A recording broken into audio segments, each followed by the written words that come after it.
There is a presence at the edge of all things, older than the mountains of Middle-earth and older than the seas that shaped them, older than the names that the elves gave to the stars when the world was still learning what it meant to be a world. You have felt this presence before, in the way that certain stories feel less like inventions and more like memories, in the way that certain kinds of darkness carry within them not emptiness but weight, the weight of an intelligence that has been thinking for longer than most minds can hold as a comprehensible span of time. You're not here tonight to be frightened, you're here to understand. There is a profound difference between those two things, and the story you're about to enter honours that difference completely, because the truth of Sauron is not a horror story, though it contains horror, and it is not a war story, though it contains wars that shook the foundations of an entire world. It is something older and stranger and more sorrowful than either of those categories can hold. It is the story of a mind that began in light and chose, by increments so gradual that the choosing was perhaps not always visible, even to the one who made the choices, to become something else entirely. There is no rush here. The Age of Arda stretches out before us like a landscape seen from a great height, unhurried and vast and full of a beauty that persists even in its most shadowed regions. Settle into the stillness. Let the deep history come to you. We begin, as all true beginnings must before the beginning. The being who would become Sauron did not begin as Sauron. This is the first and perhaps the most important thing to understand about him, and it is a thing that the long legend of his malice and his dominion has a tendency to obscure, layering over the original truth with so many centuries of accumulated terror that the starting point becomes difficult to locate beneath the weight of everything that followed it. His name, in the beginning, was Mairon, which in the tongue of the Valar carried the meaning of the admirable one, or the excellent one, a name that was not flattery but description, a name that reflected something genuinely perceived in the nature of the being who bore it by those who knew him in the long ages before the world's corruption had become his defining work. He was among the Maia, those lesser spirits of the same essential order as the great Valar, but of smaller initial power and scope, beings of pure spirit who had existed alongside the Ainur in the timeless region before Ilúvatar's thought took the form of the world, who had participated in the great music that shaped everything, who had chosen, when Ilúvatar opened the door of night and poured the music into being as reality, to enter the world and serve within it, to give their particular natures and gifts to the making and the tending of what had been sung into existence. Mairon's particular nature was one of profound order, not order in the cold sense, not the rigid and joyless imposition of structure upon resistant material, but order in the sense of a genuine and deep aesthetic response to the beauty of things made well, to the satisfaction of process executed with precision and intention, to the way that mastery of craft transforms raw material into something that surpasses what either the material or the maker could have produced separately, becoming something that has its own integrity and its own rightness, in a way that feels, to those who understand what they are seeing, like a small echo of the original creative act of Ilúvatar himself. He was drawn, in those early ages when the world was still forming, and the Valar were engaged in the immense work of its shaping, to Aulë, the great smith and craftsman among the powers, the one whose love was for the material world in its most specific and tangible dimensions, for the deep structures of stone and the behaviour of metals and the principles by which physical things could be made to do what a sufficiently skilled and patient mind intended them to do.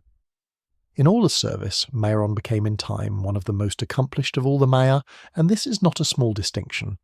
The Maia who served the Valar in Arda were not uniformly gifted or uniformly devoted. They were, like all beings possessed of genuine will, variable in their capacities and their commitments, and those who rose to distinction in their service did so through the expression of qualities that were genuinely their own, rather than merely adopted in imitation of their masters. What Mairon brought to the service of Aulë was a combination of technical brilliance and sustained concentration that those around him found remarkable even by the standards of beings for whom time moved differently than it moves for the children of Ilúvatar. He was patient in the way that only someone who genuinely loves what they are doing can be patient, able to work at a problem across spans of time that would have exhausted a less devoted mind, returning to it again and again not out of mere persistence but out of genuine fascination, the fascination of a being who finds in the act of making something well a satisfaction so complete that the making never becomes routine. The halls of Aulë in those early ages of the world held much that was wonderful, and Mairon's contribution to what was wonderful there was not small. The question that must be asked, and that cannot be entirely answered even by those who have studied the matter most carefully, is what changed. What was the passage, the turn, the moment or the sequence of moments in which Mairon's profound love of order became the seed of something that would grow across the ages into the dominating will that the world would come to know as Sauron? The answer that the deepest accounts suggest is not a sudden corruption, not a single dramatic fall of the kind that makes for satisfying story but poor history. It was a gradual reorientation, so gradual that it may not have been perceptible even from the inside, the way that a river changes course not through a single catastrophic shift, but through the slow and patient work of water, finding the path of least resistance over centuries, until one day the landscape that the river crosses bears no resemblance to the landscape it once crossed, and the change cannot be attributed to any single moment, but only to the accumulated pressure of a consistent tendency working itself out across time. The tendency, in Mairon's case, was this. His love of order contained within it, from perhaps the very beginning, a disposition toward the kind of order that is imposed rather than the kind that emerges, a preference for the outcome controlled rather than the process trusted, a sense, which is itself not without a certain kind of beauty and even a certain kind of wisdom, that the world is full of inefficiency and waste and misdirected effort, full of beings who have within them the potential for something finer than they achieve, left to their own undirected natures, and that a sufficiently skilled and sufficiently devoted mind might do the world a profound service by taking that potential in hand and guiding it more deliberately toward its proper expression. This was not tyranny, not yet. Not in those early ages when the thought was still abstract and the will had not yet found the forms of power that would allow it to be made concrete in the world. It was something more like a craftsman's impatience with imperfect materials, a longing for the kind of control over outcome that the forge and the anvil provide, extended from the making of physical things to the governance of living ones. And it was this longing, this deep temperamental disposition toward the mastery of outcome, that made Mairon susceptible to Melkor in a way that a different kind of being, one less gifted and less driven by the particular satisfaction of seeing things done as they should be done, might not have been. For Melkor, greatest of the Ainur and the first and most terrible of the world's corruptors, understood with the precision of a master manipulator exactly which thread in a given nature to pull. He did not approach Mairon with darkness. He approached him with efficiency, with the argument that the Valar's great project of world-making was proceeding with a slowness and an uncertainty that a more decisive intelligence could remedy, that the order Mairon loved so genuinely and served so devotedly could be more fully realized under a will that did not hesitate, that did not defer, that did not wait for the unfolding of processes that could be directed to their conclusion, far more swiftly and far more certainly by one who was willing to simply take hold of them. The argument was not entirely without its seductive logic, which is the most dangerous quality any argument can have. Mairon listened. And in the listening, something that had been oriented toward the light began, with a slowness that itself had something of the character of craft about it, the slow and patient work of a reorientation so fundamental that it would in time touch everything about what he was and what he willed, and what the world would suffer at his hands across the ages that remained. He did not fall. He turned, and the turning once begun had within it its own momentum, its own logic, its own long and terrible patience. The turning once begun had within it its own momentum, and the first expression of that momentum was not yet visible to those around Mairon as anything other than a deepening of his existing devotion, a more intense application of the gifts he had always possessed to projects that seemed, on their surface, continuous with the work he had always done. This is the nature of gradual corruption in its earlier stages, that it wears the face of the qualities it is slowly displacing, that the craftsman who begins to love control more than creation still looks, for a long time, like a craftsman devoted to creation, because the work continues and the skill remains and the outputs are still, by any external measure, admirable. Mairon continued to serve in the halls of Aulë, continued to apply his extraordinary gifts to the making and the ordering of things within Arda's forming structures, and those who worked alongside him in those deep ages would not, if asked, have described any fundamental change in the being they knew. They would have described perhaps an intensification, a quality of focused purpose that had sharpened beyond its earlier form into something more exacting, more impatient with the resistance of material and will alike, more certain that the right outcome was not merely desirable but necessary, and that necessity justified a more direct relationship to the means of achieving it. But Melkor saw. Melkor, whose own corruption had run its full course long before Mairon's had properly begun, whose nature had been so thoroughly remade by his refusal of Ilúvatar's design that the original Ainur who had been the greatest among the great was now barely legible beneath the accumulated weight of his own chosen darkness, watched the slow reorientation of Mairon's will with the particular attentiveness of someone who recognizes in another's movement a path he has himself already walked. He did not hurry. He was patient in the way that those who have committed fully to a long project are patient, understanding that the value of what he was cultivating required time to develop properly, that a Maia of Mairon's gifts and temperament brought to his service through genuine persuasion would be worth incomparably more than one brought through force, which would have shattered what it sought to use rather than bending it to his purposes. So he waited, and he watched, and he continued the conversation that had begun perhaps with a single carefully placed argument, and that extended now across what would have been, by the reckoning of the children of Ilúvatar, an almost incomprehensible span of time, a conversation whose subject was always at its deepest level the same. That order imposed by a sufficient will was not a violation of the world's nature, but its highest possible expression. The age in which this long persuasion reached its completion was the age that the lore of Arda names Utumno, for the great fortress that Melkor raised in the north of the world, in those first ages when the Valar's attention was occupied with the immense work of construction and the shaping of the lands and seas. Utumno was not merely a stronghold in the tactical sense, though it served that purpose well enough, built deep into the roots of the northern mountains with the particular kind of structural cunning that Melkor's corrupted but still formidable architectural intelligence was capable of producing. It was also a statement, a materialized argument in stone and shadow, about the nature of power and the proper relationship between the one who wills and the world that is willed upon, a place built to demonstrate that an alternative ordering of Arda was not merely imaginable but achievable, that a world shaped by domination rather than love was not an impossible world, but simply a different one, darker and colder, and stripped of the particular quality of grace that Ilúvatar's design had threaded through the original music, but coherent, structurally sound, capable of lasting.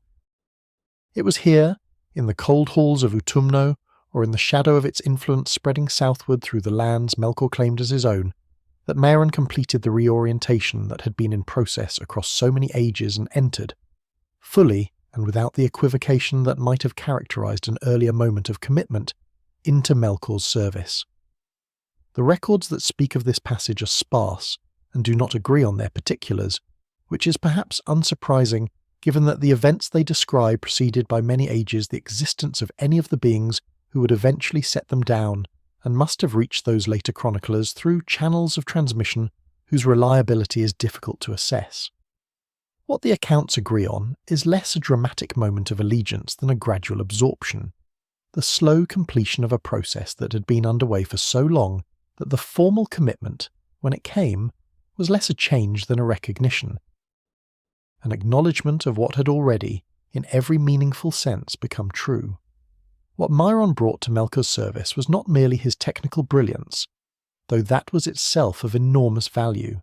and would prove across the long ages of their alliance to be one of the most consequential gifts any lieutenant had ever brought to any lord. He brought also his quality of sustained application, his ability to maintain focus on a complex project across spans of time that would defeat a less disciplined intelligence, and his deep understanding of how systems worked, how the individual components of a large and intricate structure related to one another, and could be made to reinforce or undermine each other depending on how they were arranged and in what order they were addressed. These were the skills of a master craftsman elevated to the domain of strategy and domination, and Melkor, whose own gifts ran more toward the spectacular and the destructive than toward the patient and the systematic, understood precisely what he had acquired. The age that followed, in which Melkor's power spread across the northern reaches of Arda and the Valar in their realm of Aman, looked westward, while the darkness deepened in the east and north, was an age in which Mairon, who had not yet taken the name by which history would know him, served as what the later accounts describe as the greatest and most trusted of Melkor's servants, a description that requires some careful unpacking to be properly understood. Greatness in Melkor's service was not the greatness of the kind that Ilúvatar's design had intended for the beings of Arda, not the greatness of creation or of care or of the willing subordination of individual will to the larger harmony of the whole. It was the greatness of effective instrument, of the being whose capacities were so precisely aligned with the requirements of the enterprise that the enterprise became, in a meaningful sense, unimaginable without them. Mairon was this for Melkor in a way that none of the other Maiar who had entered the Dark Lord's service managed to be, because the others had come to that service primarily through fear or through the straightforward corruption of their desires, while Mairon had come to it through something that was, in its origins, a genuine intellectual and aesthetic commitment, a real belief, however distorted in its foundations, in the value of what was being built. This distinction mattered practically as well as philosophically. A servant who serves from fear will find, when fear is momentarily absent, that the motivation to serve is also absent. A servant who serves from genuine conviction will continue to serve, and to serve well in precisely the situations where the fearful servant would falter, namely in situations of difficulty and uncertainty, and apparent defeat where the continuation of the project requires not compulsion, but commitment. Mairon in those early ages of darkness was a servant of commitment, and this made him, in the architecture of Melkor's power, something closer to a foundation than an ornament, something that the entire structure rested upon rather than something that decorated its exterior. The nature of the work he performed in those ages was various and demanding and reflected, in its scope and its systematic character, exactly the qualities that had made him remarkable in Aulë's service, turned now to ends that Aulë would have found not merely regrettable but incomprehensible, the precise skills of the master craftsman applied not to the making of things that had their own integrity and their own beauty, but to the making of things designed to unmake the integrity and beauty of others. He oversaw the construction and the ordering of Melkor's strongholds with the same patient attention to structural detail that he had once brought to works whose purpose was generative. He developed and refined the systems of control by which Melkor maintained his hold over the creatures and the territories he'd claimed, understanding with the instinct of a natural administrator that domination at scale required not merely force, but organization, not merely the willingness to destroy, but the capacity to manage the space between destructions in ways that maintained the conditions for continued power. He was, in a word that the world would not yet have had available to it, but that those who came later would apply without hesitation, an administrator of darkness, and he was very good at it. What he was making himself into, across those long ages of faithful and terrible service, was something that the being Aulë had known and valued would have been unable to recognize as continuous with itself. The love of order had become the will to control. The aesthetic response to things made well had become the contempt for things made without sufficient purpose, and since purpose was now defined entirely in terms of Melkor's dominion and Mairon's service to it, the category of things made without sufficient purpose expanded with each passing age to encompass more and more of what Arda contained, until the world as Ilúvatar had designed it, and the Valar had laboured to shape it appeared, in the framework of values that Mairon now inhabited, as a vast and wasteful disorder waiting for the corrective imposition of a sufficient will. And that will, he had by now wholly persuaded himself, was ultimately his own, shaped and directed for the present by Melkor's greater power, but not at the deepest level subordinate to it in the way that a merely fearful servant's will is subordinate to the will of the one it fears. He served Melkor because Melkor's project was his project, because their understanding of what the world should be was, at this stage, genuinely shared. The divergence that would eventually come between them was not yet visible in those early ages, buried beneath the shared commitment to a darkness that had not yet differentiated itself into the question of whose darkness it ultimately was. The divergence that would eventually come was still ages away, buried beneath the weight of a shared project that had not yet revealed the question at its centre, and in the long interval before that question made itself unavoidable, the world underwent the first of its great catastrophic remakings at Melkor's hand, a remaking whose consequences would shape the entire subsequent history of Arda, and whose specific character revealed, for those who knew how to read it, something essential about the nature of the power that had produced it. The war that the Valar brought against Melkor in those first ages, the conflict that the later histories name the Wars of the Powers, or the first great struggle for the fate of Arda, was not a swift or simple thing, and its conclusion, which saw Melkor bound in chains of Angenor and brought captive to Aman, while his strongholds were broken and his servants scattered across the darkened lands of the world, was achieved at a cost whose full accounting the victors were perhaps not entirely willing to make. The world that emerged from that first great conflict was a world that bore in its physical structure the marks of what had been done to it, mountains thrown down and seas displaced, and the careful ordering of lands and waters that the Valar had laboured over across the ages of their making, disrupted in ways that no subsequent act of repair could entirely undo. Mairon was not taken in that first capture of Melkor. This is a fact of considerable consequence, and it is one that the later histories note with varying degrees of emphasis depending on the sympathies and the purposes of those who recorded them. He had been present in Utumno and in the other strongholds of the north when the Valar's host descended upon them, and his survival of that assault was not accidental, not the mere luck of a lesser servant who escaped notice while greater ones were brought down. It was the deliberate preservation of himself by a being of sufficient power and sufficient cunning to understand what was coming before it arrived, and to make the preparations that would ensure his continuation through it. He went, as the phrase the old accounts use carries its specific weight, into hiding, which in the context of a being of his nature meant not the concealment of a physical body in a physical location, but the deeper withdrawal of a great spirit from the surface of the world's attention, the diminishment of presence and the suppression of those qualities of power and will that would have made him visible to the searching awareness of the Valar even across the distances of Arda. The period of Melkor's captivity in Aman, which the reckoning of the Valar measured in 3 ages, and which corresponds to a span of time that the later calendars of the children of Ilúvatar would have found almost impossible to hold as a comprehensible number, was a period of enforced patience for the servant who had not been taken with his lord. What Mairon did in those ages of waiting is not recorded with any fullness or certainty in the sources that survive, and the absence of record is itself significant, suggesting either that his activities in this period were of a kind that left no traces the later chroniclers could access, or that they were so thoroughly suppressed from the institutional memory of those who eventually prevailed over him that the suppression itself became a kind of record, the record of a deliberate forgetting. What the accounts agree on is that he did not attempt in this period to take up Melkor's project independently, did not try to fill the power vacuum left by his lord's absence with his own bid for dominion, which is a choice that tells us something important about where Mairon stood at this stage in the long development of what he would become. The choice not to act independently in this period was not, or so the most careful readings of what survives suggest, primarily a choice born of insufficient power, though it is true that Mairon's power in those ages, while great by any standard that the children of Ilúvatar would later apply to the measure of such things, was not yet the power that the long subsequent ages of his own dark cultivation would eventually produce in him.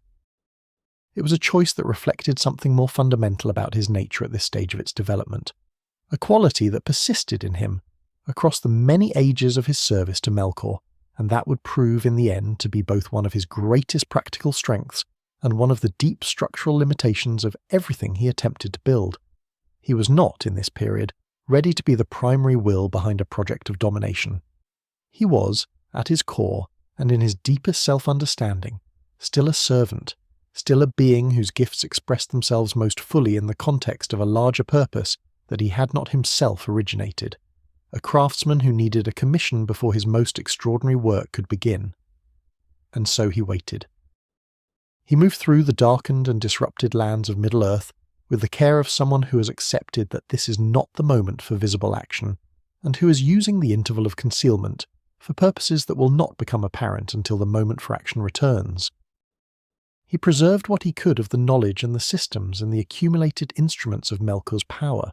understanding with the administrative intelligence that was one of his defining qualities, that power leaves residues in the world even when the one who wielded it has been removed, that the structures of dominion do not entirely dissolve simply because the dominating will has been temporarily withdrawn, and that those residues, carefully tended across the long ages of a forced intermission, would be available to serve their original purpose when the original will return to claim them. He was, in this patient and careful work of preservation, already thinking in the timescales that would characterize his subsequent career, the timescales of a being for whom centuries were a planning horizon rather than a limit of imagination. When Melkor was released from his captivity in Aemon, having served the term of his binding and having presented to the Valar what they chose to accept as a genuine repentance, and when the Dark Lord moved with his concealed and undiminished purpose, first through Aman, and then, after the catastrophic destruction of the Two Trees of Valinor and the theft of the Silmarils, back into Middle-earth to reclaim his dominion, he found waiting for him a servant whose patience across the ages of separation had not diminished the quality of the service, but had, if anything, refined it.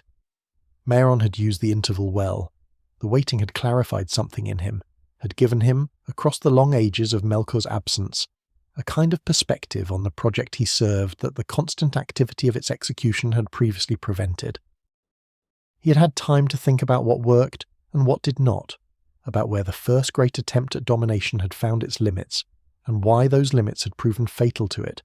about what a more durable and more comprehensive structure of power would need to look like if it were to resist the kind of concentrated opposition that had brought Melkor's first great fortress down. The conclusions he had reached were not yet ready to be acted upon, because the conditions that would allow him to act on them were not yet present, and the most important of those conditions was the resolution of the question that was not yet fully formed in his own understanding, the question of whose will the project of domination ultimately served. For now, Melkor had returned, and Mairon's response to the return was the response of a servant whose loyalty had been tested by a long separation and found intact. And the great fortress of Angband that rose in the northwest of Middle-earth in the ages that followed the return was raised in part by Mairon's administrative genius, a structure of power more deeply founded and more comprehensively organized than Utumno had been, drawing on everything that the ages of patient observation had taught its most devoted and most capable builder about what a structure of domination needed to contain in order to endure. The first age of the sun and moon, which the histories of the elves and the later histories of men measure in centuries of a different quality from the unmeasured ages that had preceded the awakening of the children of Ilúvatar, was the age in which Mairon came most fully into his own as an instrument of Melkor's power, and the instrument he became in those centuries was one of a sophistication and a range that the world had not previously seen. He was the Lord of Werewolves and the Master of Tol and Garhoth, the Isle of Werewolves in the river Sirion, where he ruled as a servant of Melkor, but with a quality of personal authority and personal terror that began, in those centuries, to accumulate around his own name rather than merely reflecting the power of the lord he served. The island fortress was his in a way that Angband was not, designed and governed according to his own particular understanding of how fear and power worked together, how the one amplified the other in ways that a merely physical stronghold could not achieve, how a place that was known to be terrible could project the shadow of its terror across a far wider geography than its physical walls could enclose.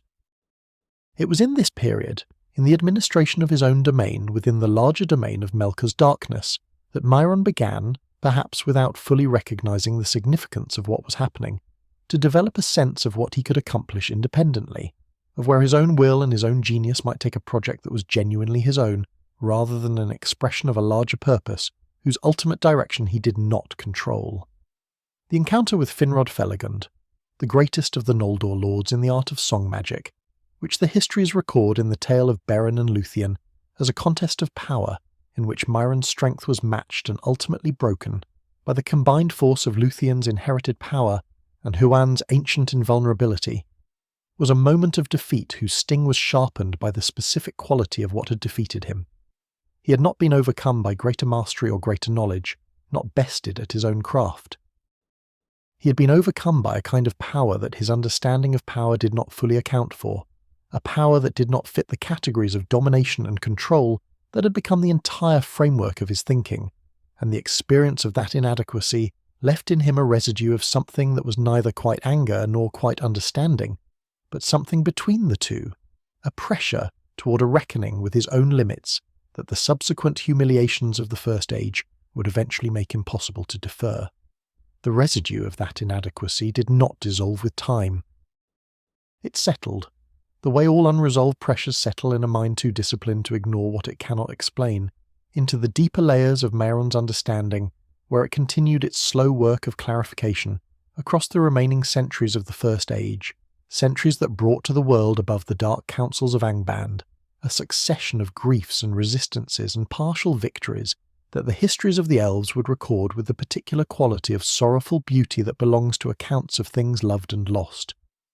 The great elvish kingdoms of Beleriand fought and endured and were broken across those centuries in patterns that Mairon, from his position within the administrative heart of Melkor's power, understood with a clarity that the elves themselves, living inside the experience of their own resistance, could not always achieve. He watched the fall of Fingolfin's defiance and the long siege of Angband, and the catastrophe of the Stjernithano-Ediad, the battle of unnumbered tears, with the analytical attention of a being who is storing information about how power works and how it fails, about what the limits of even the greatest individual resistance look like when brought into sustained contact with a sufficiently organized and sufficiently patient opposing will. And then came the end. Not the end of everything, but the end of the First Age's particular configuration of darkness, which arrived in the form that Mairon had perhaps, in the deepest and most honest reaches of his thinking, understood for some time was inevitable. The host of Valinor came out of the west in the war that the histories name the War of Wrath, and the power it brought was not the power of the elves of Middle-earth alone, strained and diminished by centuries of devastating conflict, but the full might of the Valar themselves, the same power that had broken Utumno at the world's beginning, and that Melkor's long and terrible reign in Angband had never genuinely answered, only deferred.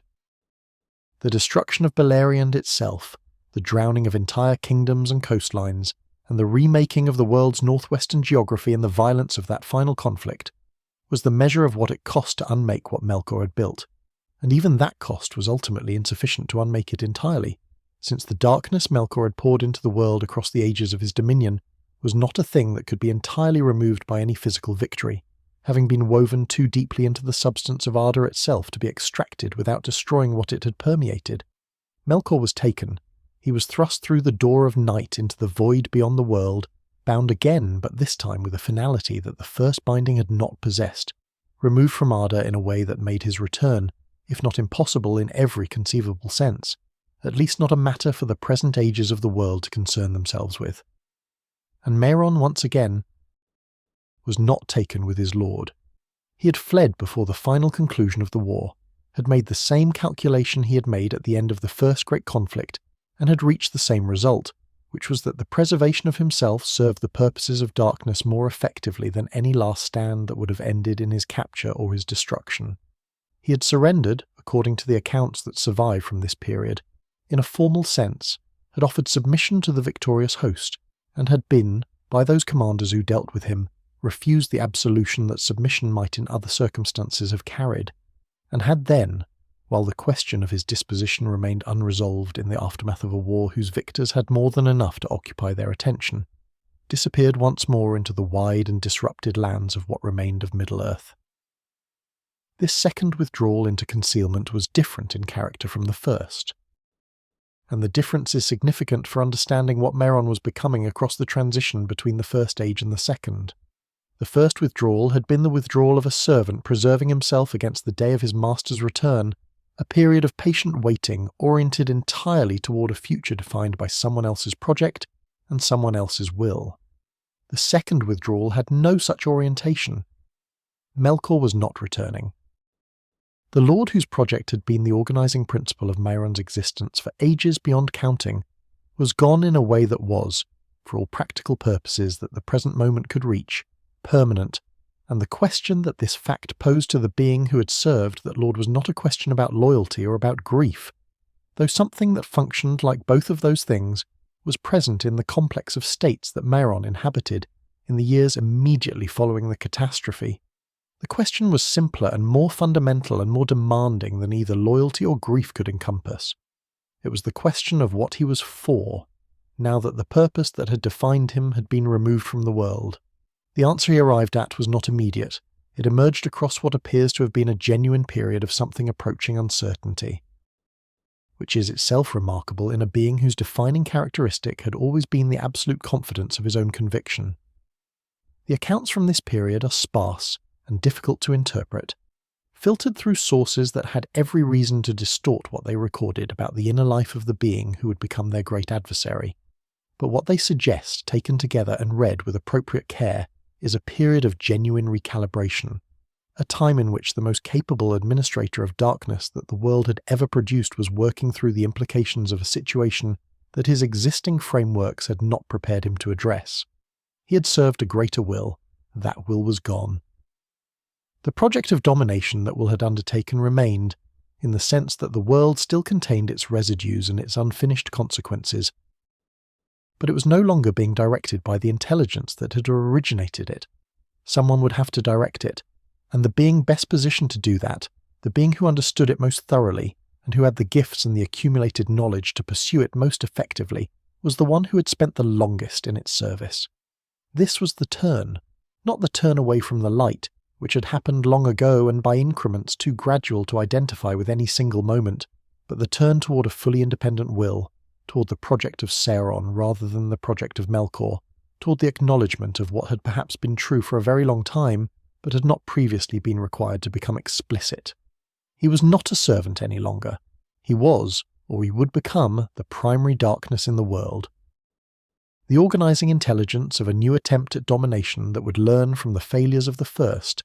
and would proceed with a patience and a sophistication that Melkor's magnificent but ultimately self-defeating appetite for spectacular destruction had never permitted him. Melkor had wanted to unmake the world. Mairon had always, at the deepest level of his original nature, wanted something different, something that the craftsman in him had never entirely relinquished even across all the ages of his corruption. He did not want to unmake the world. He wanted to order it, to take the vast and various and inefficient multiplicity of free wills that Ilúvatar had distributed across his creation and bring them, by whatever means proved necessary, into alignment with a single directing purpose, the purpose of one who understood what order truly was and was willing to do what understanding required. It was with this clarified and newly self-directed purpose that Mairon, who had not yet taken the name Sauron, which the elves would give him, and which carried in their tongue the meaning of the abhorred one or the detested, moved through the early centuries of the Second Age in a manner deliberately designed to be invisible to those whose attention might have constituted a threat. He had learned, across the long education of his service, that power exercised too visibly attracted opposition before it had consolidated sufficiently to withstand that opposition, and that the most durable forms of domination were those that had completed most of their foundational work before their true nature became apparent to those who would resist them. He chose therefore to begin the Second Age not with the assertion of power, but with its patient accumulation, moving through the changed and disrupted lands of Middle-earth as a figure of apparent goodwill, presenting himself in forms of great beauty and apparent wisdom, speaking the language of aid and counsel and shared purpose to the peoples who remained in the world after the devastation of the War of Wrath, and who were, many of them, in genuine need of exactly the kinds of practical knowledge and organizational skill that Mairon possessed in abundance. His gifts were real. This is important to hold clearly, because the account of his deceptions in this period can too easily collapse into a simple story of lies told by a being who had nothing genuine to offer, which is both historically inaccurate and, more significantly, misses the most instructive thing about how the corruption of the Second Age actually proceeded. The knowledge he brought to the peoples he approached was genuine knowledge, hard-won across ages of work in the service of the greatest craftsman among the Valar, and then refined across further ages in the service of purposes whose methods, whatever their ends, had required the development of real and sophisticated capabilities. When he spoke of how things could be built more durably, of how communities could be organized more effectively, of how the relationship between intention and outcome could be made more reliable, through the application of disciplined understanding to the problems that free and undirected minds tended to approach with insufficient rigour, he was not fabricating. He was offering, wrapped in the most appealing possible presentation, the genuine substance of what he knew. And what he knew was, by any measure that did not account for the purposes it was ultimately meant to serve, genuinely valuable. The name he wore in those early centuries of the Second Age was Annatar, the Lord of Gifts, and the name was chosen with the precision of a craftsman who understands that the right name for a thing is not merely a label, but a shaping force, a way of directing how what is named is perceived and understood and related to by those who encounter it. As Annatar, he was not Mairon, and he was not yet Sauron. He was a possibility, a figure whose identity was defined entirely by what he offered rather than what he was, whose history was concealed beneath the bright surface of his apparent generosity, whose ultimate purposes were not yet legible in anything he said or did, because the work of this period was the work of approach, of gaining trust, of becoming necessary to those he intended eventually to bind, with a patience and a thoroughness that the long ages of his education had prepared him, more completely than he perhaps yet understood, to bring to bear upon the world's most consequential seduction. The patience that Annatar brought to the work of approach was not the patience of someone suppressing an urgent desire to act, not the strained restraint of a will that wants to move quickly, but understands the tactical necessity of moving slowly. It was something more complete than that. Something that had been formed across ages of a kind of experience that the elves and men he now moved among could not fully imagine. A patience that had become, through long cultivation, a genuine quality of attention rather than merely a discipline of delay. He could wait because he had always waited, because the entire arc of his existence had been shaped by the understanding that the most consequential work was the work that took longest to prepare, and that preparation was not a cost paid against future return, but was itself the substance of the enterprise, the real work of which any eventual visible action was merely the conclusion. He moved through the early centuries of the Second Age with this quality of unhurried and comprehensive attention, observing the peoples of Middle-earth as they rebuilt and regathered themselves after the devastation of the War of Wrath, learning the specific texture of their needs and their ambitions and their fears with the thoroughness of a craftsman who will not begin the making until he understands completely what he is making with and what he is making for. The elvish smiths of a region were not the first people he approached, but they were the people with whom the approach achieved its most consequential result, and understanding why requires understanding something about what a region was and what the elves who dwelt there were seeking in the centuries before Annatar came among them. Eregion, the land of Holly, lay in the westward regions of Middle-earth, in the shadow of the misty mountains.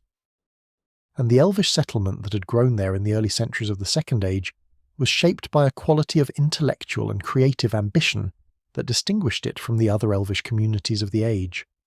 The Noldor who had founded and populated it were the heirs of a tradition of craft and making that went back to the great smiths of Valinor itself, to the legacy of Feanor, whose terrible brilliance had produced the Silmarils, and whose descendants and students and admirers had carried the deep knowledge of that tradition across the sundering seas and into the changed world of Middle-earth. They were, these smiths of Eregion, people who understood at a level that most beings in the world did not what it meant to put something of yourself into what you made,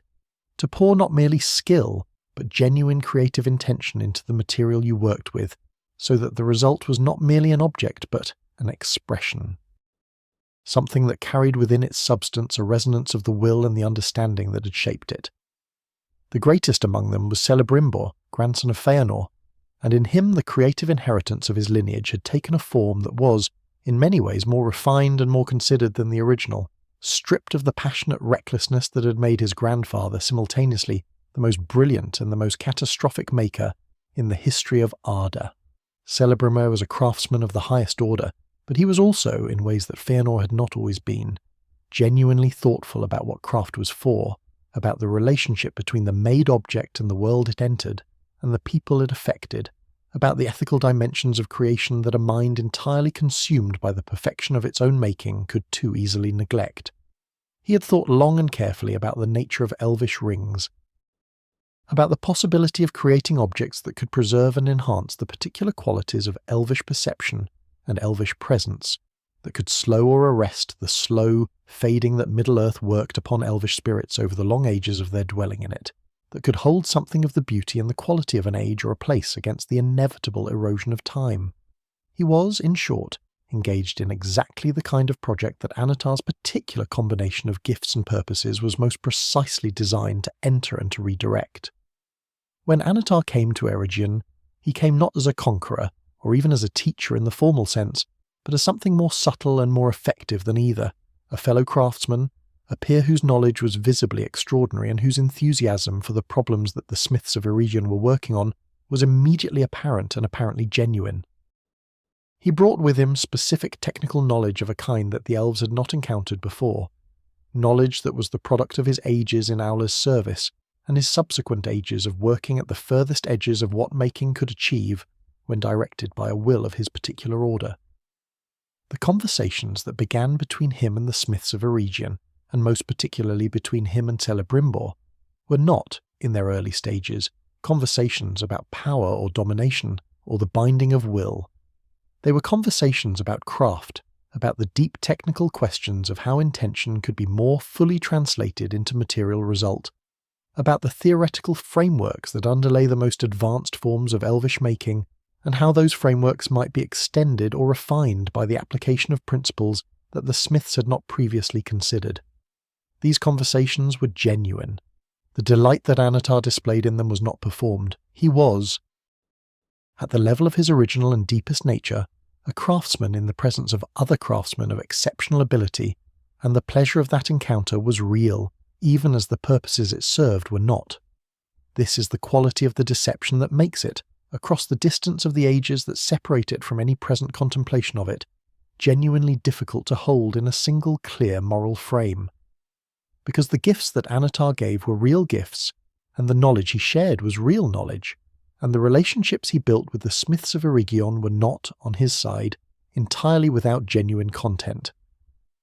He respected Celebrimbor's abilities in the way that a being of his particular nature could respect anything, which was the respect of recognition, the acknowledgement of a mind that worked at a level sufficient to understand what he was doing and to contribute to it in ways that surprised even him.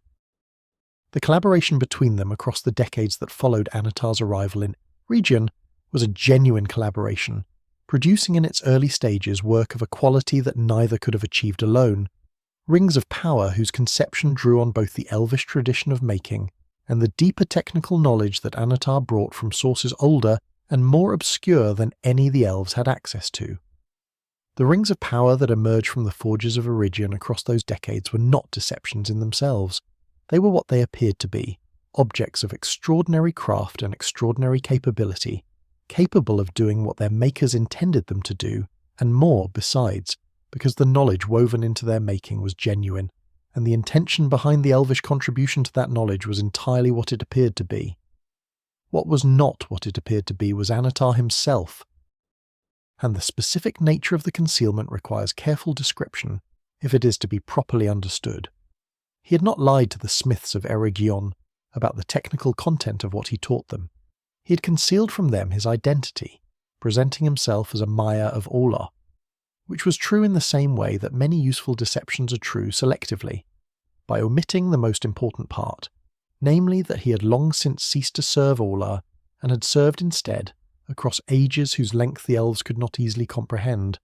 the purposes of a darkness that Aulë's own nature was constitutionally incapable of countenancing. He had concealed from them the purpose that his participation in their work ultimately served, the understanding that everything he was helping them to learn and to make was being learned and made within a framework of his own devising, whose ultimate function was not the enhancement of elvish craft, but the creation of the conditions for a form of binding, so comprehensive and so deep that those bound by it would not, in the first instance, experience it as binding at all. The deception was not in what he gave them, it was in what he did not tell them about what the giving was for. The one ring was not made in Eregion. This is a distinction whose importance cannot be overstated in any serious account of this period, because the narrative of Annatar's time among the smiths can, if followed without sufficient care, create the impression that the great work of binding was accomplished in Eregion with Celebrimbor's unwitting collaboration, which is not accurate and which would represent a form of injustice to a craftsman whose response when the truth became known was everything that genuine integrity required of him. The one ring was made in secret, in the fires of Orodruin, the great mountain of fire in the land that would become Mordor, made by Sauron alone, in the full exercise of his own will and his own terrible knowledge, at a moment that the later ages would recognize as the central act of the Second Age and one of the most consequential single acts in the entire history of Arda. It was in the making of that ring that Mairon, the Excellent One, the admirable servant of Aulë and then of Melkor, completed the last stage of his long transformation, and became, in the fullest and most irreversible sense, Sauron, the Abhorred. not merely the servant of darkness, but its primary expression in the world, the will that sought to become the world's will, the one ring to rule them all. The forging required something that no act of craft in the history of Arda had previously required in quite this form, the deliberate pouring of a significant portion of Sauron's own native power into the object being made, not as a temporary investment of energy that could be withdrawn once the making was complete, but as a permanent transference, a willed diminishment of what he was as a free spirit in exchange for the enhancement of what the ring could do as an instrument of his dominion. He bound into it his will and his capacity for domination, and a portion of the essential force that constituted his being as one of the Maia, and in doing so he created something that was simultaneously his greatest work and his greatest vulnerability, an object of power so extraordinary that it could reach across the distances of the world to touch and bend and ultimately command the other rings of power that the smiths of Eregion had made, and an object whose existence meant that his own power was now partly external to himself, partly located in a thing that could be lost or taken or destroyed, a hostage to fortune that the craftsman in him understood with complete clarity, even as the will in him accepted the necessity of the exchange. When the elves felt the ring's completion, felt in the sudden clarity of their own enhanced perception, the reaching touch of a foreign will moving through the connections their rings had established, they understood in an instant what the long and generous and apparently devoted years of Annatar's presence among them had been for. They took off their rings. And Sauron, feeling that withdrawal, feeling the rejection of the binding he had spent decades preparing, understood in the same instant that the patience he had invested, the real knowledge he had shared, the genuine conversations he had pursued across the years in Eregion, had not been sufficient to accomplish what the making of the One Ring had been designed to accomplish, and that the next phase of his project would require not the slow work of persuasion, but something considerably less gentle, something that the craftsman in him had always known was available, when craft alone proved insufficient, the application of a force whose name was not making, but unmaking, and whose work in the world was only beginning. The withdrawal of the elvish rings was not merely a tactical setback in a campaign that could be adjusted and resumed. It was a revelation, and revelations of this kind, which expose the precise limits of what one's methods can achieve, have a quality of clarifying force that no amount of success produces. Sauron had spent decades in Eregion building something that was, by the standards of patient and sophisticated manipulation, a masterwork, a structure of trust and collaboration and genuine creative exchange that had accomplished more in the way of preparation than any simple assertion of force could have achieved in the same period of time, and in a single moment of felt wrongness, the moment when the elvish perception of his will moving through their rings told them everything they needed to know about what he was and what he'd been doing, that structure had dissolved, completely and without the possibility of reconstruction, because the specific quality of trust that had held it together was not the kind of trust that survives a single clear betrayal. The elves of Middle-earth were ancient enough and wise enough to understand what they had experienced, and what they had experienced had not left room for any interpretation that would have permitted the collaboration to continue in any form. Annatar was gone. He had never existed, and the being whose purposes Annatar had served was left, for the first time since his emergence as an independent will in the world, without the patient instrument of deception that had always been his preferred means of achieving his ends. What replaced it was war, and the war that Sauron brought against Eregion in the 1700th year of the Second Age was not the war of a frustrated diplomat resorting to force because persuasion had failed. It was the war of a being who had always understood that force and persuasion were not alternatives but instruments, each suited to different phases of a single overarching project, and who now understood with the complete clarity of someone whose preferred instrument had been taken away that the phase requiring persuasion was over, and the phase requiring force had arrived. He came against Eregion with an army assembled from the creatures and the corrupted men who had already, in the preceding centuries, been drawn into his service across the wide lands east and south of the Misty Mountains, and he came with a purposeful destructiveness that was different in character from Melkor's spectacular appetites, more focused and more specific in its targets, directed not at the general devastation of everything in its path, but at the particular things that Eregion possessed which Sauron needed to acquire or to destroy. The rings of power were what he came for. The lesser rings, the 9 that had been given to mortal men and the 7 that had been made for the dwarf lords, were already in his hands or would be in the course of the conflict's resolution, having been distributed through the channels of his influence during the years of the Annatar deception in ways whose full implications their recipients had not yet had time to experience.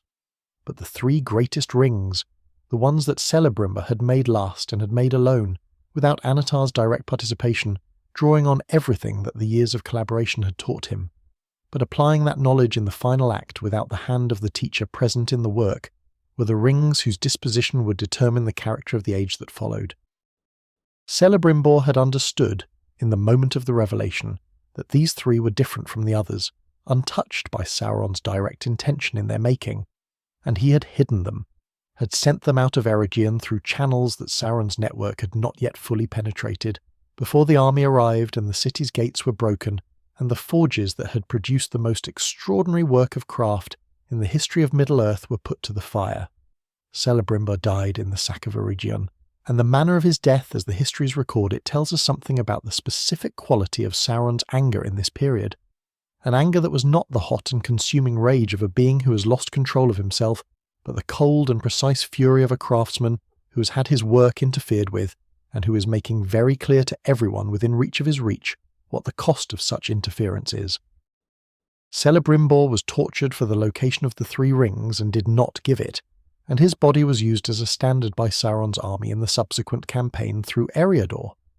a detail that the histories record with the particular brevity that belongs to facts too brutal for elaboration but too significant to omit.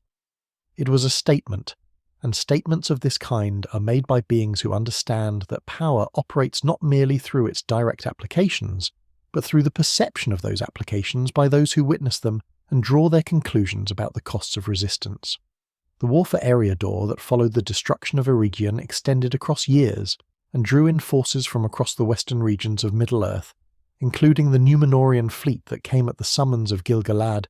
and whose arrival on the western shores of Middle-earth turned the tide of a campaign that had, before that intervention,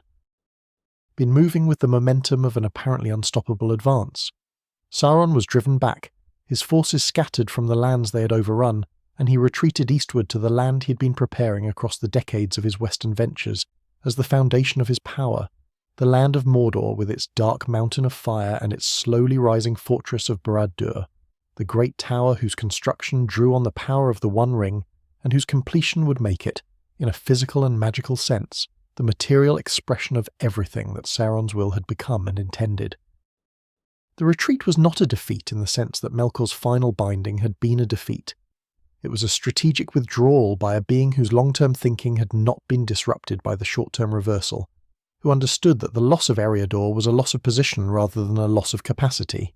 and who used the interval of consolidation that the retreat provided to continue the foundational work that would, in time, make the position he had withdrawn to vastly more formidable than the position he had abandoned. It was during this period of eastern consolidation, in the centuries of the Second Age's middle passage, that the 9 rings given to mortal men began to work their long and terrible patient transformation on those who wore them. The 9 who had received rings from Annatar's distribution were not in the main simple or weak men. They were, by the accounts that survive, kings and sorcerers and lords of great power in their own right, individuals who had accepted the rings because the rings offered something real, an enhancement of the capacities they already possessed that was immediate and undeniable, and that carried, in its early stages, no visible cost. This is how the most consequential traps work, not by concealing their nature entirely, which would make them simple frauds, but by being genuinely what they appear to be in their first effects, while carrying within their mechanism a secondary consequence that operates on a different timescale from the initial benefit. Visible only in retrospect and by then no longer escapable, the rings gave their bearers extended life and enhanced power, and a quality of perception that made the ordinary world seem thin and distant, and less real than the shadow world into which the rings had opened a window, and in exchange, across years and then decades and then centuries of wearing, they took from those bearers everything that had made them themselves, the particular individual quality of each man's will and desire and self-understanding, drawing it slowly out and replacing it with a vacancy that Sauron's will, moving through the One Ring and through the 9 it commanded, could fill with its own content, its own purpose, its own absolute and annihilating intention. The Nazgul, the Nine Ring Wraiths who emerge from this long process of hollowing as the most terrible servants in all of Sauron's catalogue of terrible servants, were not men who had been destroyed. They were men who had been completed, in the most nightmarish possible sense of that word, completed by the removal of everything in them that had not been entirely aligned with the purpose of their master, reduced to a perfection of servitude by the elimination of everything that servitude leaves no room for. They were, in the framework of values that Sauron's long development had produced, ideal instruments, because they had no will that was not his will, and no purpose that was not his purpose, and no capacity for the kind of independent judgment that had always been, in his understanding of how power worked, the primary source of an instrument's unreliability. He had made them out of men who had had everything, and he had made of everything nothing but function, and the function was his. The rising of Barad-dûr in the dark land of Mordor, in the shadow of Orodruin, whose fires had received the making of the One Ring, and whose continued heat sustained the particular quality of dark enchantment that Sauron required for the maintenance of his power's physical foundations, was the material conclusion of everything that the centuries of the Second Age had been preparing. The tower rose as an act of will made stone, each level of its construction drawing on the power invested in the One Ring, and reflecting back into the land around it a quality of dominating intention so concentrated and so sustained that the very soil of Mordor was changed by it, made inhospitable to everything that was not aligned with the purpose of its maker, in a way that was not merely metaphorical, but physically real, a landscape that had been made into an extension of a single will's requirements. It was by any measure that the craft tradition Sauron had inherited from Aulë's service would have applied, extraordinary work, the most ambitious and most technically demanding construction project undertaken in Middle-earth since the foundational ages, and the craftsman in him knew it and held it with the particular satisfaction of someone who has made something that does precisely and completely what it was made to do. From Barad-dûr, whose completion in the middle centuries of the Second Age marked the consolidation of a power that was now, for the first time in his existence, entirely and unambiguously his own, Sauron looked out over the wide world with the eye of a strategist who has secured his base and is now ready to extend his reach. The lands of Middle-earth lay before him in their variety and their vulnerability, their scattered kingdoms and their diverse peoples each carrying within them the specific forms of ambition and fear and desire that made them susceptible to different forms of pressure, and Sauron, who had spent ages learning how ambition and fear and desire worked, and what could be made of them by a sufficiently patient and sufficiently knowledgeable hand, understood what he was looking at with a comprehensiveness that no other intelligence then present in the world could match.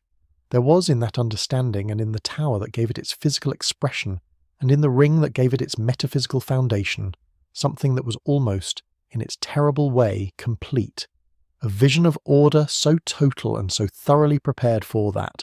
The only question remaining was the question of time, of the patient and systematic extension of a will that had already demonstrated across more ages than most of its future subjects could remember, that patience was the one quality it possessed in genuinely inexhaustible supply. The world had not yet understood what was looking at it from behind the fires of Mordor. It would, in time, understand completely. The world that had not yet understood what was looking at it from behind the fires of Mordor contained, in the western seas, a power whose nature and whose history made it the most significant obstacle between Sauron's consolidated dominion and the comprehensive ordering of Middle-earth that he had determined was the proper conclusion of everything his long existence had been preparing him to achieve.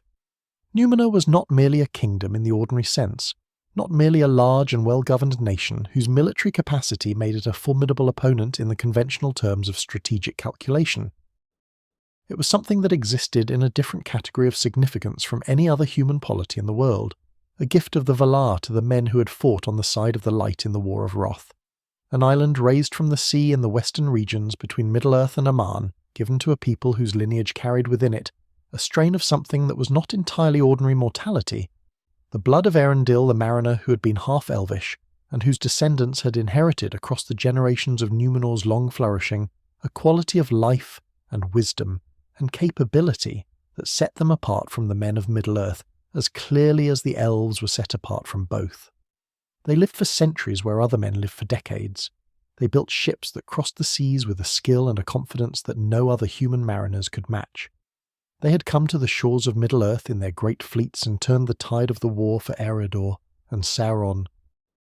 who understood the arithmetic of power with complete precision, knew that any project for the domination of Middle-earth that did not resolve the question of Númenor was a project built on a foundation that could be undermined at any moment by the arrival of those western fleets on any shore he chose to threaten. The resolution he chose was characteristic of the intelligence that had produced it, chosen not from the available options that a less sophisticated strategist might have considered, but from a category of option that required the willingness to accept a form of vulnerability so extreme that most beings capable of calculating it would have rejected it as too dangerous to contemplate. He allowed himself to be captured. In the 3262nd year of the Second Age, when the great Númenorian king Ar-Pharazôn brought the largest fleet ever assembled on the waters of the world to the shores of Middle-earth and landed his host at the borders of Mordor in a demonstration of power intended to compel Sauron's submission, Sauron submitted. He came before Ar-Pharazôn in a posture of surrender so complete and so apparently genuine that the king who received it, a man of genuine ability and genuine pride, and therefore susceptible in precisely the way that men of genuine ability and genuine pride are susceptible to the particular form of flattery that takes the shape of a worthy opponent's acknowledgement of defeat, accepted it without the scrutiny it deserved. Sauron was taken to Númenor as a hostage, a prisoner of the greatest king of men in the world, and he went willingly, and the willingness was the trap. What Sauron possessed that the court of Ar-Pharazôn, in Númenor's great city of Armanelos, was not equipped to defend against, was not military power, which he had left behind him in Mordor, and not the ring, whose influence operated through channels subtler than any that a simple show of force could have disrupted,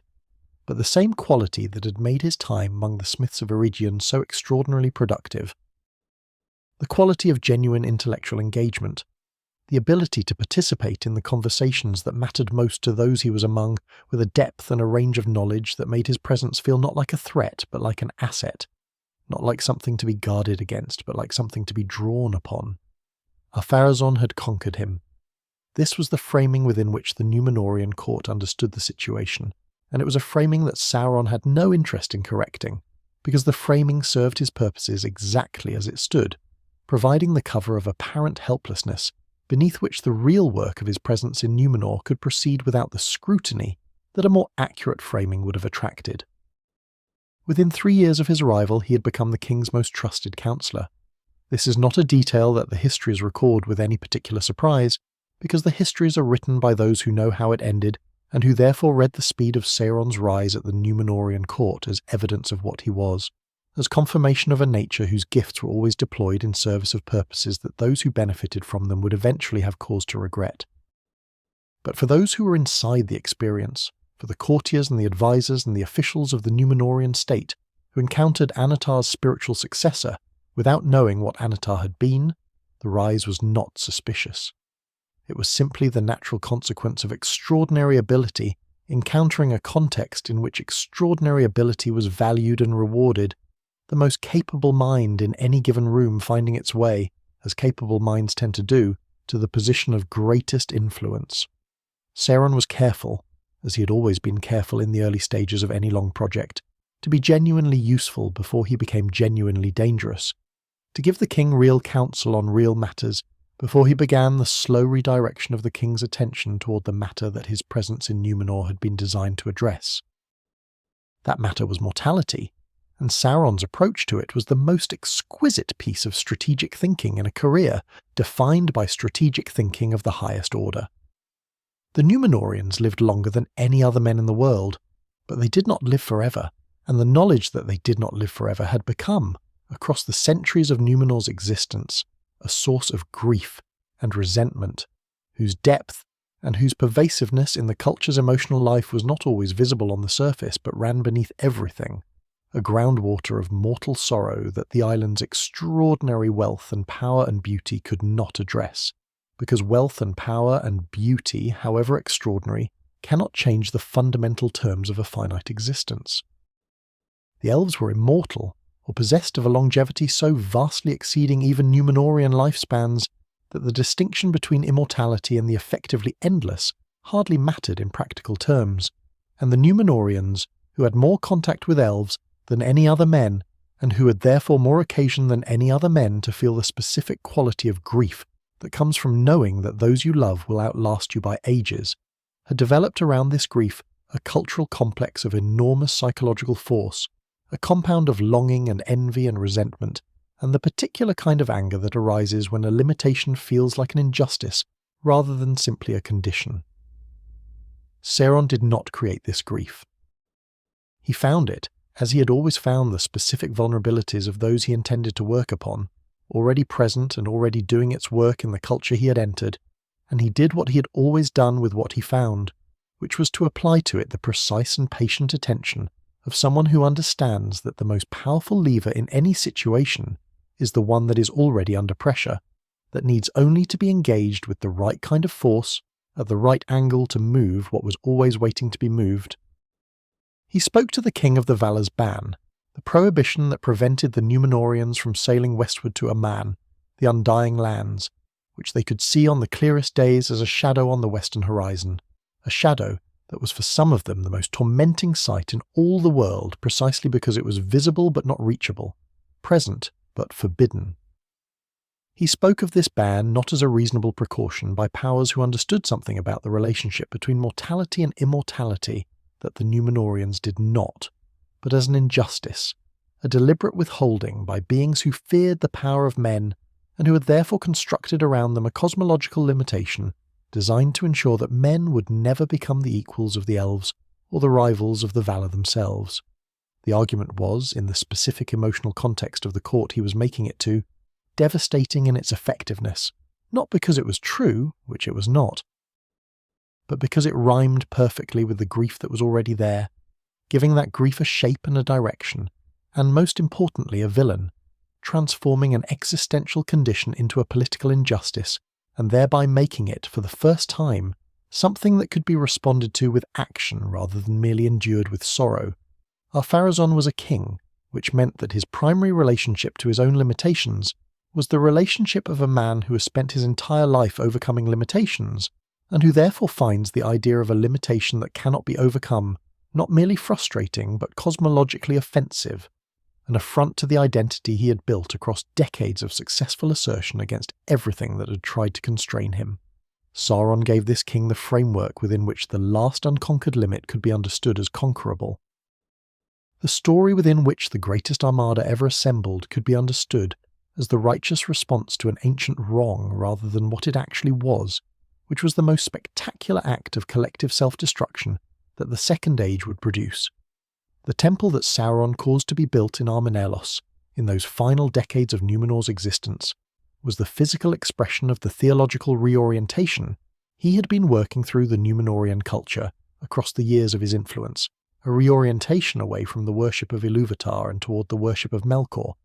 which Sauron framed not as the worship of darkness, but as the worship of the only power in the universe willing to give men what was rightfully theirs, the only will that had ever treated men as equals rather than as beloved but inferior subjects, whose role was to live beautifully within the limits assigned to them, rather than to reach for what their nature, at its most fully expressed, required. The human sacrifices performed in that temple were not, in Sauron's framing of them, acts of cruelty. They were acts of power, demonstrations of the willingness to go beyond the constraints that the Valar's ethics imposed,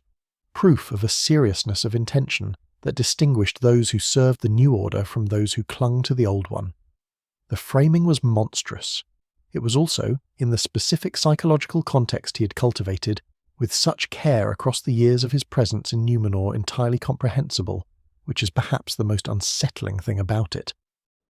When Ar-Pharazôn's armada finally sailed westward, the greatest fleet the world had ever seen filling the western seas with the shadow of its sails, Sauron watched it go from the shores of Númenor with a quality of attention that the few accounts preserving any record of this moment describe as unreadable. The expression of a being whose internal state in this moment was complex enough that its surface gave nothing away. He did not sail with the fleet. Whether this was because he understood already what its fate would be, having sufficient knowledge of the Valar's ultimate capacities to make a reliable estimate of the consequences of this particular provocation, or whether he simply judged that his presence was not necessary for the outcome he was working toward, and that the risks of sailing were not justified by any benefit his presence could add, is not recorded with any certainty. What is recorded is that the Númenorian fleet sailed and that the Valar, for the first and last time in the history of the world, laid down their guardianship and called upon Ilúvatar directly, and that Ilúvatar answered by changing the shape of the world itself, making it round where it had been flat, removing Aman from the circles of the world entirely, and drowning Númenor beneath the waves of a sea that closed over it, with a finality that left nothing, not the towers of Armenêlos or the harbours of Ravenna, or the fragrant gardens of the western shores above the surface of the water. The island and everything on it, including most of those who had not sailed with the fleet, was gone. And Sauron's body, which had been on Númenor when it fell, was gone with it, destroyed in the cataclysm he had spent years engineering, which was the cost he had calculated and accepted as the price of what the cataclysm would accomplish. The form he lost in Númenor's drowning was the last fair form he would ever wear. What rose from the ruin would wear no face that any being in the world could love. What rose from the ruin of Númenor's drowning was not a diminishment, or not primarily a diminishment, though the loss of the fair form was real, and the loss of the ability to take fair forms again was a constraint whose practical consequences would make themselves felt across the ages that followed, in ways that the being who had just engineered the destruction of the greatest human civilization in the history of Arda could not yet fully calculate. What rose was something clarified, something that had been stripped by the cataclysm of the last remaining ambiguity about what it was and what it intended, something that wore its nature now without the mediation of a pleasing surface, and that moved through the world in the years following the drowning with a quality of absolute and undisguised purposefulness that was, in its own terrible way, more honest than anything Annatar had ever been. The fair form had always been a tool, always been the craftsman's understanding that the right presentation of a thing shapes how it is received, applied to the presentation of himself in contexts where reception mattered. The context that now faced him did not require reception. It required consolidation, the rapid reassembly of a power base that the years in Númenor had necessarily left unattended, and the response to a threat whose nature and whose urgency had been shaped, in the most direct possible way, by his own successful prosecution of the strategy that had just cost him his body. The threat was the faithful. Among the Númenorians who had not sailed with Ar-Pharazôn's armada, and who had not been consumed by the culture of Sauron's temple, there had been a remnant who had maintained, across the decades of the island's corruption, their allegiance to the old ways and the old values, their refusal of the theological reorientation that Sauron had worked so carefully to produce, their preservation of the friendship with the elves, and the acknowledgement of Ilúvatar that the dominant culture of late Númenor had treated as weakness and superstition. These were the people that Elendil the Tall had led, in the ships that escaped the drowning, eastward across the changed seas to the shores of Middle-earth, where they had landed and established in the years immediately following the cataclysm the kingdoms of Gondor in the south and Arnor in the north, planting in the soil of Middle-earth the seed of a Númenorian tradition that Sauron's work on the island had been specifically designed to extinguish. He had destroyed Númenor. He had not destroyed the Númenorians who mattered most for the subsequent history of the world, the ones who carried in their ships the Palantiri and the seedling of the White Tree, and the lineage of Elendil whose descendants would prove, across the long ages to come, the most persistent and the most consequential opposition to everything he was trying to build. The establishment of Gondor and Arnor was, from Sauron's perspective, the incomplete conclusion of a strategy that had been otherwise brilliantly executed, the one loose thread in a piece of work whose overall quality he could not but acknowledge even as he assessed what the loose thread would cost him. Elendil and his sons, Isildur and Anarion, were men of exactly the kind that Sauron's long experience of human nature told him were the most dangerous opponents, not because they were the most immediately powerful, though they were powerful, but because they were the most motivated, carrying within them the specific combination of grief for what had been lost, and determination that what remained should be preserved that makes human beings capable of a sustained resistance to overwhelming force that purely rational calculation of the odds would never have predicted or permitted. They had watched Númenor drown. They had carried away from that drowning everything they could carry, and they had arrived on the shores of Middle-earth not as refugees seeking merely to survive, but as the inheritors of a tradition that defined itself precisely in opposition to everything that Sauron represented, and they had the will and the knowledge and the lineage to make that opposition mean something in the world, rather than merely in their own understanding of themselves. Sauron returned to Mordor in the years following the Cataclysm and found his power there diminished but not destroyed, the structures he had built across the preceding centuries having maintained themselves in his absence with the particular durability of things made by a craftsman who understands that the best work requires no maintenance because the maintenance has been built into the making. Barad-dûr stood. The One Ring, which had not been in Númenor but had remained through whatever disposition he had made for it before his voluntary captivity, in Mordor was recoverable, and its recovery was the first and most essential act of his return, because the ring was not merely an instrument of power, but the anchor of his power, the material locus of the portion of his essential being that he had poured into its making, and without it he was not the full expression of what the long ages of his development had produced but a reduced version, capable still of more than most beings in the world could match, but not capable of the comprehensive domination that the ring was meant to enable. He reclaimed it. And with its reclaiming, the slow process of his reconstitution, as the primary darkness in the world began again,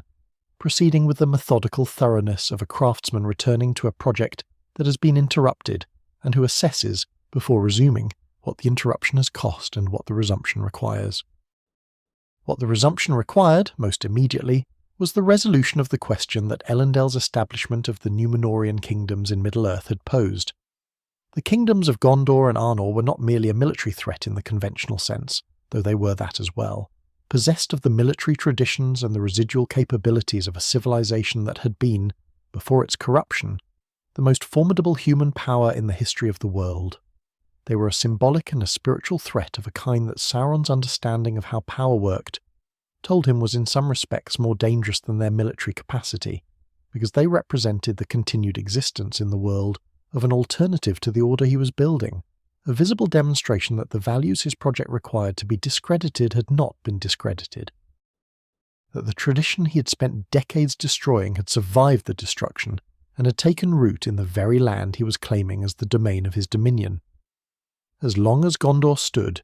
there was an answer to Barad-dûr that was not merely military resistance but something deeper, a counter-narrative to the story that Sauron needed the world to accept about the inevitability and the rightness of his ordering of it. The war he launched against Gondor in the years that followed his return to power was the opening movement of what the histories of the Third Age would later see as the defining conflict of the Second Age's conclusion, though those who lived through it experienced it not as a historical movement, but as the immediate and overwhelming reality of an enemy whose forces seemed, in the early years of the assault, to possess a momentum that no available response could adequately check. Sauron came against the new-made kingdoms of the Dunedain, with everything that his consolidated power in Mordor could bring to bear, and the pressure of that assault on cities and fortresses that were still in the process of their establishment, still accumulating the strength and the deep-rooted character that only time and settled occupation produce, was of an intensity that tested the Númenorian remnant to the furthest limits of what their formidable, inherited capabilities could sustain. The siege of Gondor's early capital, the city of Minas Ithil, which Isildur had built in the shadow of the Efelduath, on the borders of Mordor itself, fell to Sauron's forces in those early years of the war, taken and corrupted into the first expression of what would become, in a later age, one of the most terrible places in the world. The white tree that Isildur had planted there was cut down, which was understood by those who knew the significance of the lineage of the trees, stretching back through Nimloth of Númenor and the two trees of Valinor themselves, to be an act of desecration that went beyond the tactical and into the theological, an assertion that the tradition the tree represented had been not merely defeated but erased. But Isildur had taken a fruit of the tree before its destruction, had preserved the seed of the lineage in an act of individual determination that was, in its small and quiet way, as emblematic of what the faithful represented as any larger military action, and the survival of that seed would matter in ways that the long subsequent history would reveal across the ages of its patient waiting in the archives of the Dunedain.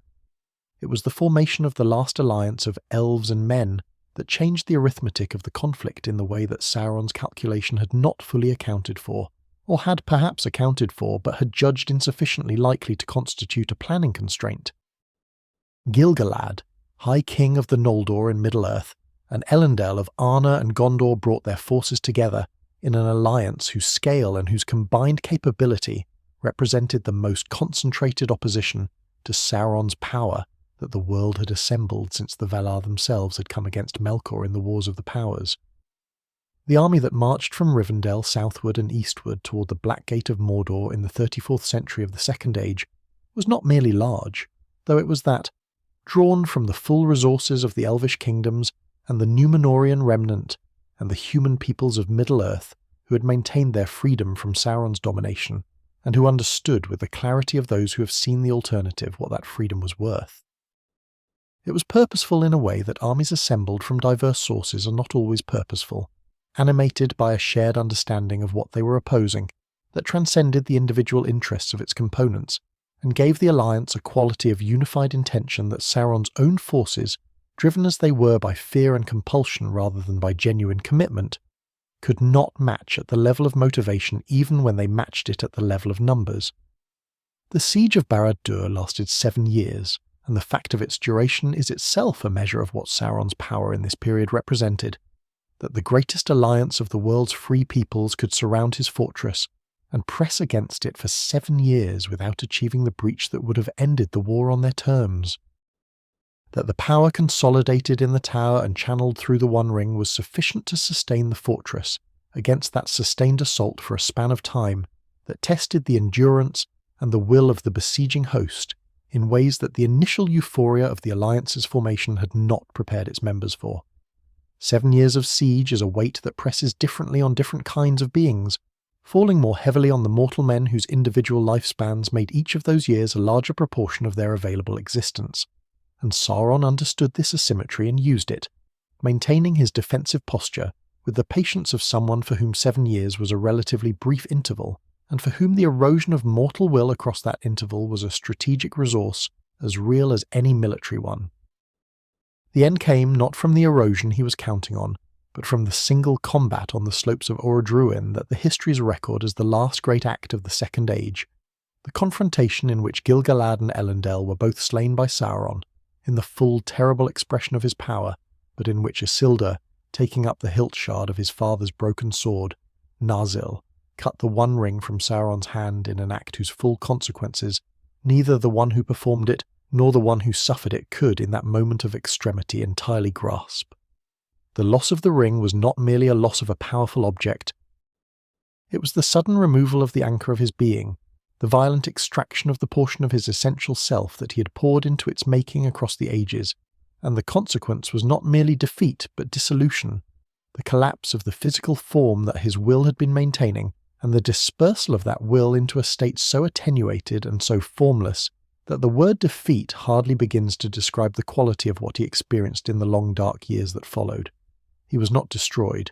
but he was, for the first time in ages beyond counting, nothing, or as close to nothing as a being of his nature could come and still retain the thread of continuity that distinguished a dispersal from an ending. The thread of continuity that distinguished a dispersal from an ending was, in the years immediately following the cutting of the ring, the whole of what Sauron was, and it is worth dwelling on what that means before proceeding to the long, slow story of what he made of it across the centuries that followed. A thread is not nothing.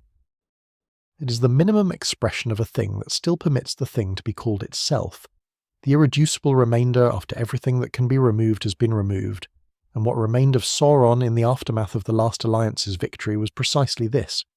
the irreducible remainder of a will that had poured so much of its essential being into the ring, that its separation from the ring left it with almost nothing of the independent power and presence and capacity for action that had made it, in the fullness of its expression, the most formidable single intelligence working against the free peoples of the world.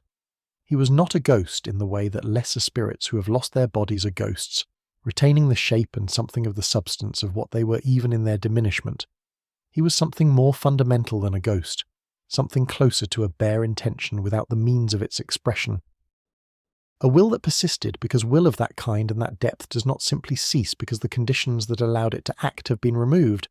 but that could not act, could not speak, could not shape, could not reach into the world in any of the ways that his existence had been defined by reaching into it. The One Ring lay at the bottom of the Anduin River, lost in the cold mud of the riverbed, where Isildur had lost it in the year of his death, 2 years after the victory on the slopes of Orodruin, slipping from his finger in the waters of the Gladden Fields as he fled the ambush of the orcs who killed him, finding its way downward through the current to a resting place that was not hidden in any deliberate sense, but that the world's indifference to the fates of small objects would preserve, with a thoroughness that no deliberate concealment could have matched, for longer than any of those who had been present at its making could have predicted. The ring rested and waited with the patience that was its maker's most deeply embedded quality, the patience woven into its very substance, along with the will and the power and the intention of domination that constituted its essential character, and the maker dispersed across the wide world in the formless state that the ring's loss had reduced him to, unable to reach the ring, and unable to reconstruct himself sufficiently to reach for anything else, a darkness scattered on the wind of Middle-earth's wide geography, with neither the concentration nor the direction that action required.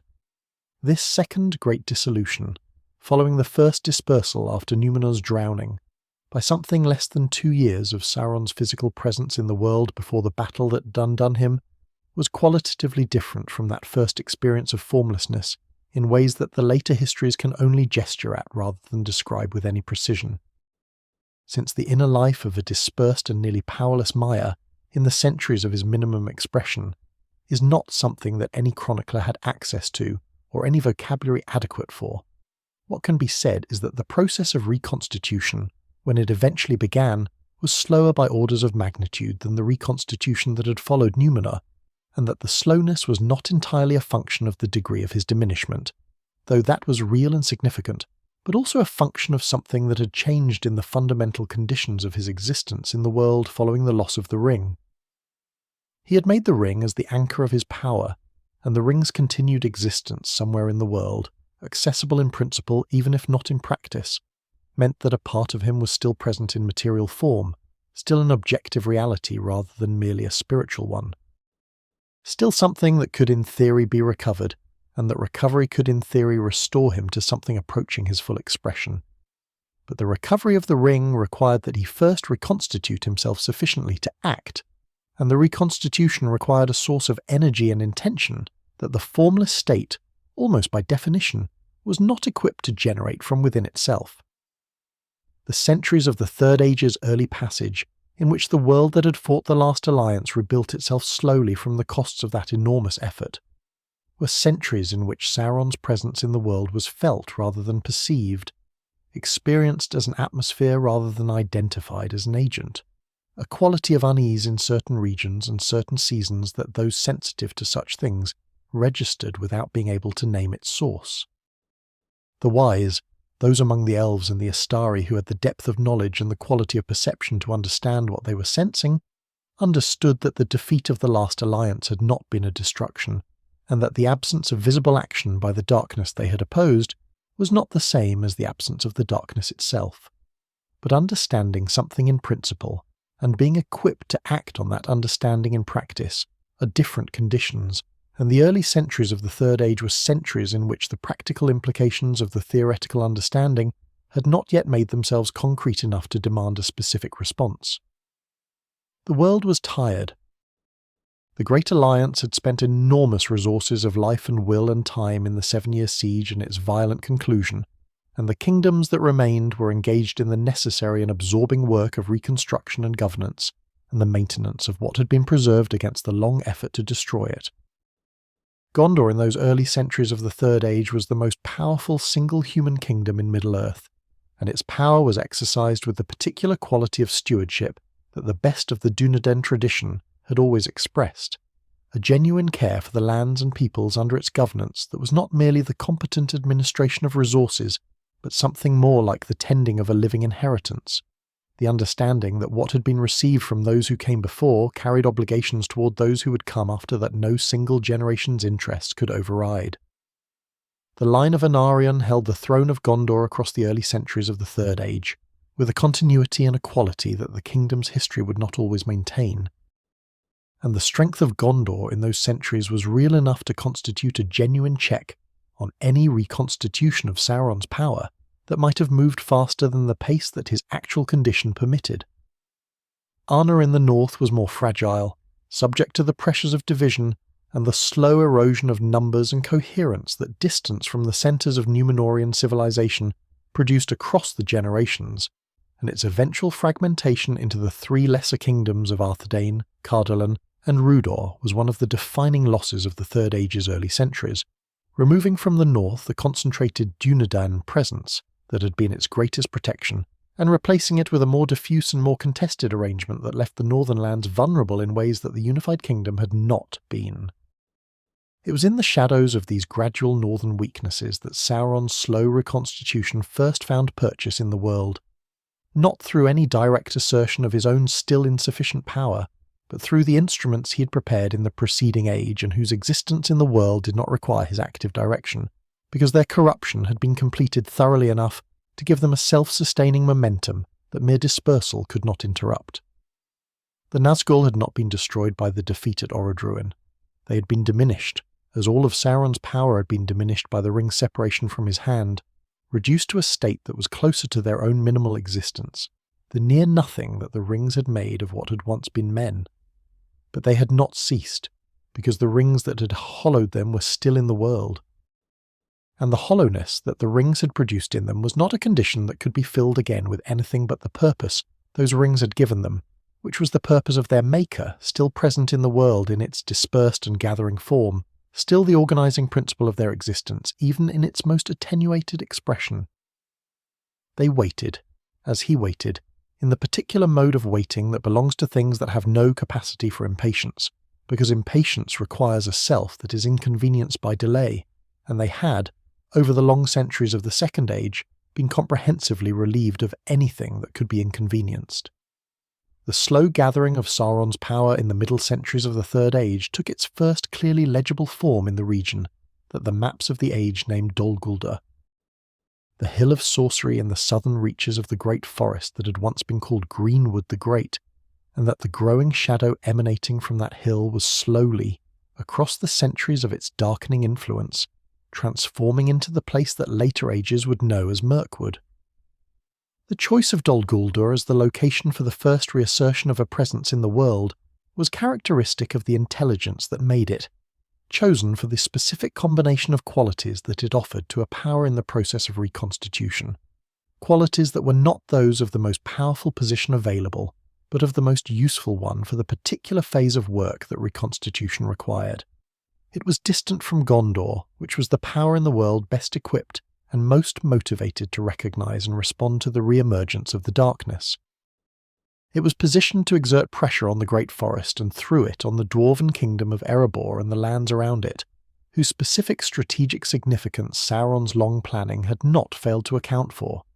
and it was surrounded by a landscape that the gradual extension of his influence could transform, over patient decades of incremental corruption, into a defensible and self-sustaining environment of darkness that required less active maintenance with each generation as the corruption it had seeded took root and produced its own momentum.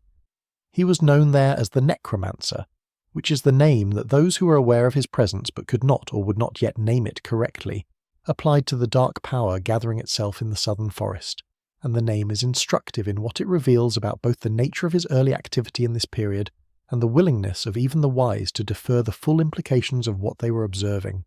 Necromancy, the arts of death and unlife and the compulsion of the dead, was consistent with what the early reports from Dol Guldur described,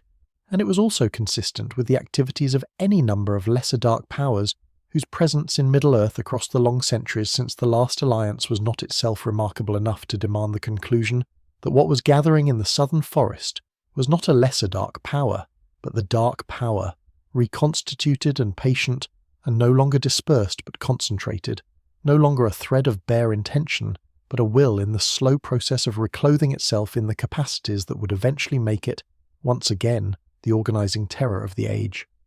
Gandalf went to Dol Guldur twice before the truth was confirmed, the first time in the year that the reckoning of the Third Age places at around 1,000 of its years, finding in those dark halls evidence sufficient to raise the possibility of what was present there but not sufficient to constitute the certainty that action required, and the second time,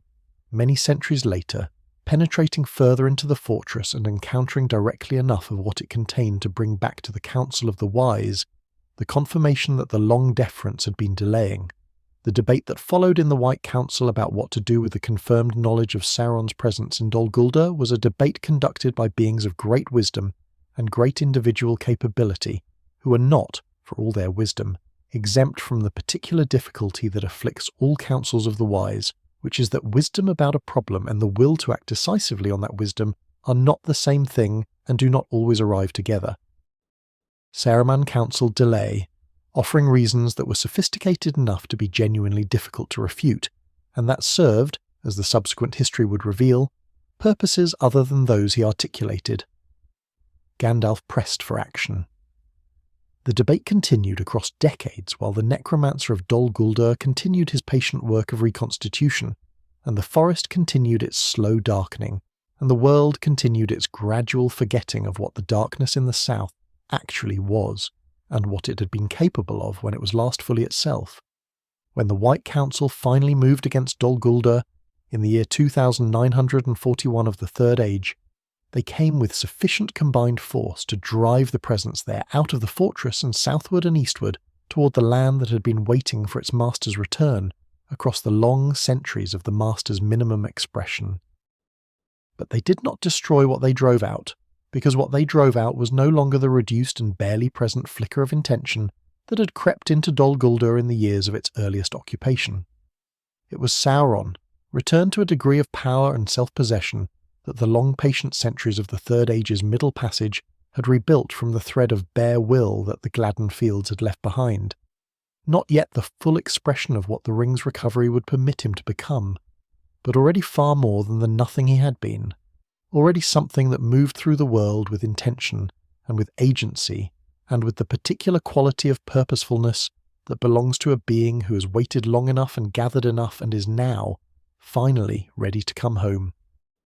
You have walked tonight through ages that the world has largely forgotten, through the long distances between a spirit's first brightness and its final shadow, through the slow and patient turnings of a will that began in the admiration of beautiful things and found its way, by increments too gradual for any single moment to contain, to the cold perfection of a darkness that wanted everything and could hold nothing that it did not first destroy. You have carried all of that now, and you may set it down. The fires of Orodruin are distant, the tower is far away. What remains in this quiet moment between the last thought and the first soft pull of sleep is something simpler and more durable than any tower. The knowledge that the light was always there, that it persisted through every age of shadow, that it was never entirely extinguished no matter how long the night or how vast the will that desired its ending. Let the mountains of Middle-earth recede now into the place where all great stories rest when the telling is done. Let the darkness settle into something gentle, the ordinary darkness of a room where you are warm and safe and held. The age is ending. The ring has no power here. Sleep now. You have always been on the side of the light.